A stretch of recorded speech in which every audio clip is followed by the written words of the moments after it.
नमस्कार दोस्तों, स्वागत है आप सभी का हमारे YouTube चैनल ईपी प्रयागराज में। आज हम डिस्कस करेंगे वर्धन डायनेस्टी या वर्धना डायनेस्टी। और ये जो वर्धना डायनेस्टी है, ये पोस्ट गुप्ता पीरियड होता है। गुप्ता पीरियड के बाद की जो डायनेस्टी होती है, इसे हम कहते हैं वर्धन डायनेस्टी। जो वर्धन होते हैं बेसिकली क्या होते हैं, ये फ्यूडेटरी होते हैं। जो गुप्ता हैं उनके लिए कार्य करते हैं। उनके जो एक गुप्ता, मैंने कहा था ना, गुप्ता एम्पायर एक फ्यूडरल स्ट्रक्चर है, मतलब उसमें अलग अलग प्रोविंसेस होते हैं और डिसेंट्रलाइज नेचर का उनका रूल होता है। तो यहाँ पे अगर मैं वर्धान की बात करूँ तो ये इनके फ्यूडरल होते हैं, मतलब उनके कई प्रोविंसेस में से एक प्रोविंसेस इनका भी होता है। और जब ये गुप्ता पीरियड समाप्त होता है तो ये जो है एग्जिस्टेंस में आते हैं, या वर्धमान एम्पायर जो है वो एग्जिस्टेंस में आता है। और फिर धीरे धीरे उसका एक्सपेंशन होता है। अगर मैं बात करूँ इसके मुख्य रूलर की, या जो सबसे प्रोमिनेंट रूलर हैं इस डायनेस्टी के, तो वो हैं हर्षवर्धन, जो कि वर्धमान डायनेस्टी के सबसे प्रोमिनेंट रूलर हैं। तो आइए वन बाय वन डिस्कस करते हैं। लॉर्ड्स, देखिए, जो वर्धमान एम्पायर होता है वो स्टार्ट होता है पुष्य भूति वर्धान के द्वारा। जो पुष्य भूति वर्धान है वो इसके फाउंडर होते हैं, और ये फाउंड करते हैं इस डायनेस्टी को 522 एडी में, आफ्टर द गुप्ता डायनेस्टी। उसके बाद इसका जो हेडक्वार्टर होता है या कैपिटल होता है वो थानेश्वर में होता है। थानेश्वर आज की डेट में हरियाणा में है। और ये जो होते हैं ये फ्यूडेटरी होते हैं, मतलब मैंने बताया था कि इनके एक अगर प्रोविंस है, या अगर इसे हम मानते हैं गुप्ता एम्पायर, तो गुप्ता एम्पायर के बहुत सारे अलग अलग प्रोविंसेस हैं, तो उनमें से एक प्रोविंसेस के ये हेड होते हैं। तो ये फ्यूडेटरी होते हैं गुप्ता एम्पायर के। और स्टार्टिंग में जो पुष्य भूति वर्धान है, जब गुप्ता खत समाप्त होता है गुप्ता एम्पायर, तो एक छोटे से प्रोविंस से ये स्टार्ट करते हैं। फिर जो सेकंड प्रोमिनेंट रूलर हैं इनके, वो हैं प्रभाकर वर्धान। तो प्रभाकर वर्धान की अगर हम सिग्निफिकेंस कंट्रीब्यूशन की बात करूँगी, या मैं इनके कंट्रीब्यूशन की बात करूँ, तो इन्होंने हूण इन्वेंशन जो उस समय हो रहा था उसे काउंटर करते हैं, उसे भारत में हूण आक्रमण को होने से बचाते हैं। उसके बाद ये जो छोटा एम्पायर होता है इसको बड़ा करते हैं। बड़ा कैसे करते हैं? जो छोटे छोटे और भी प्रोविंसेस होते हैं उनको अपने साथ मिला के एक इंटीग्रेशन करके, तक स्मॉल जो छोटे छोटे और भी एम्पायर हैं उनको इंटीग्रेट, मतलब या एकत्रित करके एक बड़ा एम्पायर फॉर्म करते हैं। उसके बाद प्रभाकर वर्धन के बाद जो नेक्स्ट रूलर हैं वो है राज्यवर्धन। राज्यवर्धन जो है वो सन है प्रभाकर वर्धन के। इनका जो टाइम पीरियड है ये 1605 से 1606 है। अब देखिए, राज्यवर्धन जो है इनके दो भाई होते हैं, एक भाई और एक बहन होती है। भाई का नाम होता है हर्षवर्धन और बहन का नाम होता है राज्यश्री। देखिए, अब मैं बात करूंगा राज्यश्री की। राज्यश्री कौन है? तो देखिए, इनकी जो सिस्टर हैं राज्यवर्धन की, उनका नाम है राज्यश्री। तो राज्यश्री जो है उनकी जो विवाह होता है या शादी होती है वो कन्नौज में होती है।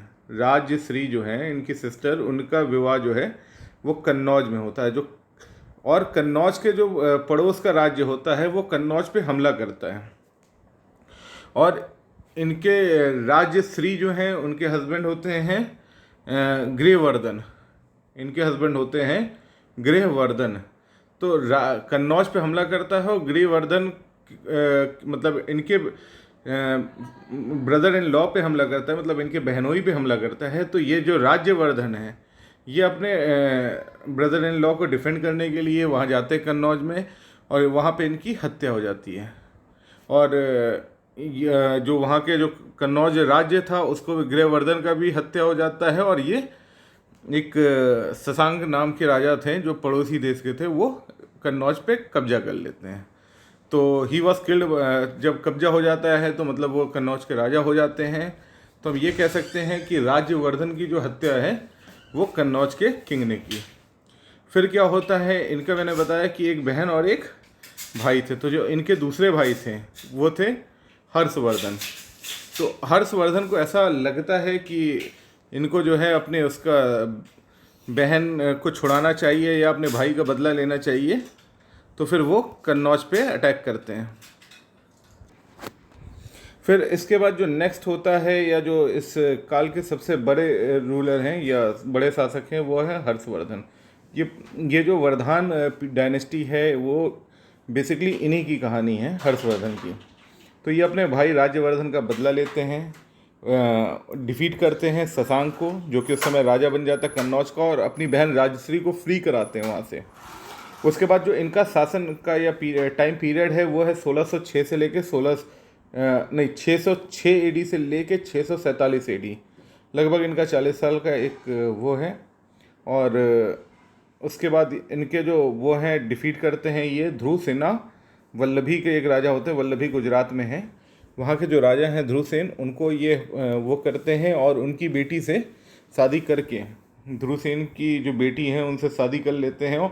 और इनको जो है नॉर्थ वेस्ट फ्रंटियर, जो कि आज पाकिस्तान है, उसका बहुत बड़ा हिस्सा, जो आज वर्तमान में पाकिस्तान जोग्राफिकल लोकेशन है, उसका बहुत ही बड़ा हिस्सा इनको प्राप्त होता है वल्लभी के ध्रुवसेन को हरा के उनकी बेटी से शादी करने से। उसके बाद जो चालुक्य ये सोचते हैं कि नॉर्थ इंडिया तो हो ही गया अपना, ये साउथ इंडिया में भी एक्सपेंशन करना चाहते हैं। लेकिन जब वो साउथ में आते हैं तो उनका सामना पुलकेशिन II से होता है, बट वहाँ पे वो हार जाते हैं और साउथ की जो इनकी महत्वाकांक्षा होती है वो पूरी नहीं हो पाती है। अब मैं बात कर लेता हूँ, ये शैव धर्म को मानने वाले होते हैं, लेकिन बाद में इनके ऊपर बौद्ध धर्म का प्रभाव ज़्यादा होता है और ये महायान बुद्ध को मानने लगते हैं।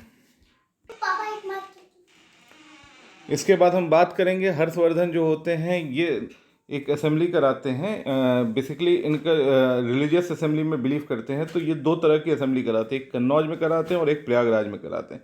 जो कन्नौज में होता है ये ह्यूंगसांग जो एक फॉरेन ट्रेवलर था उसके इन्फ्लुएंस में कराते हैं, और कन्नौज प्रयागराज में जो असेंबली कराते हैं वो हर 5 साल के बाद कराते हैं। तो ये दो तरह के रिलीजियस असेंबली कराते हैं, एक कन्नौज में और एक प्रयाग में। उसके बाद हम बात कर लेते हैं इनके एडमिनिस्ट्रेशन या इनके प्रशासन के बारे में।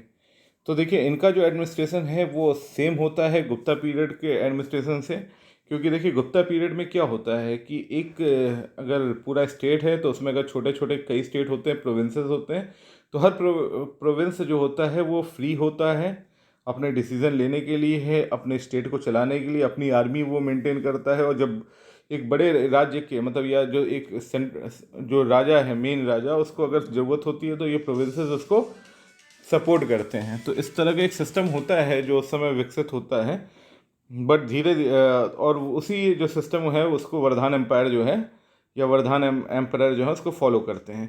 देखिए यहाँ पे जो टैक्सेस हैं, अगर मैं टैक्सेस की बात करूँ तो जो मेजर टैक्स होता था उस समय वो होता था लैंड टैक्स, या जो कृषि से जो प्रोड्यूस होता था उस पर 1/6 ये लोग टैक्स लेते थे। लेकिन जो इनका जो टैक्स था 1/6 था प्रोड्यूस का, जो कि बहुत ही हल्का कहते थे उस समय, क्योंकि आपको याद होगा गुप्ता में भी 2 तरह के टैक्स थे, 1/4 और 1/6। तो इनका जो था वो बहुत लाइट टैक्स था, जिसकी वजह से किसानों को भी वो टैक्स देने में ज़्यादा दिक्कत नहीं होती थी। कोई फोर्स लेबर वाला सिस्टम नहीं था कि ज़बरदस्ती किसी से काम करवाया जाए, स्वेच्छा से लोग वहाँ पे कार्य करते थे। एक टर्म है जो UPPCS और बाकी एग्जाम्स में बहुत बार पूछा गया है, वो है नीलू पिटू। अब ये नीलू पिटू क्या है कि नीलू पिटू जो है जो इवेंट्स होते थे जो स्टेट में, अगर उसको रिकॉर्ड किया जाता था, ये एक फिनोमेना है जिसके द्वारा जो भी इवेंट या कुछ भी हो रहा है अगर उसको रिकॉर्ड किया जाता है स्टेट में तो वो नीलू पिटू होता है। वो कहाँ पे होता था? ये होता था वर्धमान डायनेस्टी के या वर्धमान काल में ये होता था। अब हम बात कर लेते हैं सोसाइटी की। तो देखिए सोसाइटी जो था वो लगभग गुप्ता की तरह ही था। यहाँ पे कास्ट सिस्टम बहुत ज़्यादा रिजिड था, मतलब कास्ट सिस्टम को बहुत ज़्यादा मान्यता प्राप्त थी। तो जो कास्ट थे वो 4 वर्गों में बटे हुए थे। सबसे पहले ब्राह्मण, फिर क्षत्रिय, फिर वैश्य और फिर शूद्र। तो देखिए जो ब्राह्मण होते थे वो जो भी प्रिविलेज वर्क होता था, जैसे जो वर्क ऑफ नॉलेज जो भी होता था, नॉलेज से संबंधित जो भी वर्क वो ब्राह्मण करते थे। क्षत्रिय जो होते थे वो एडमिनिस्ट्रेटिव वर्क में पार्टिसिपेट करते थे, जो भी प्रशासनिक कार्य होता था उसका जो हेड होता था वो एक क्षत्रिय होता था। वैश्य जो है उस समय वो मर्चेंट या बिजनेस देखते थे राज्य का, और शूद्र बेसिकली एग्रीकल्चर और आर्टिसन जो हैंडीक्राफ्ट इंडस्ट्री वगैरह होती थी उस समय, उसको देखते थे शूद्र। तो ये बेसिकली 4 वर्गों में उस समय भी था, और इन वर्गों में भी सब कास्ट था, तो सब कास्ट का सिस्टम था। अब बात कर लेते हैं वुमेन की। तो देखिए जो वुमेन थी उनका स्टेटस जो था मेन के बराबर नहीं था, बहुत ही अच्छा स्टेटस हम नहीं कहेंगे वुमेन का। देखिए यहाँ पे पुरुष प्रतिसत्तात्मक समाज था, तो जो महिलाओं जो मेल था उसको ज़्यादा राइट्स मिले थे एज़ कम्पेयर टू वुमेन। और अब मैं बात करूँगा कि जैसे वुमेन को क्या क्या ड्रॉबैक्स थे या क्या क्या अधिकार नहीं थे उन्हें। देखिए पहले तो वो विडो रीमैरिज जो होता था, विधवा पुनर्विवाह, वो इनको नहीं मिला हुआ था, अधिकार नहीं था। सती प्रथा जो था वो बहुत ज़्यादा मान्यता प्राप्त था, तो सती भी था। तीसरा डावरी या दहेज प्रथा इस समय मान्यता प्राप्त थी, तो दहेज प्रथा भी था। तो सब मिला के हम ये कह सकते हैं कि जो महिलाओं की स्थिति थी वो बहुत अच्छी नहीं थी। अब देखिए जो ह्यूंग सांग थे, जो मैंने बताया था कि फॉरेन ट्रेवलर थे और जिनसे प्रभावित भी थे ये हर्षवर्धन, तो उनके बारे में उन्होंने बताया था कि जो कभी किसी की डेथ होती थी या मृत्यु होती थी तो उसको क्या करते थे, तो उसे 3 माध्यम से जो है उसकी बॉडी को वो किया जाता था, डिकम्पोज किया जाता था। जो पहला होता था वो क्रेमेशन होता था, क्रेमेशन मतलब दाह संस्कार।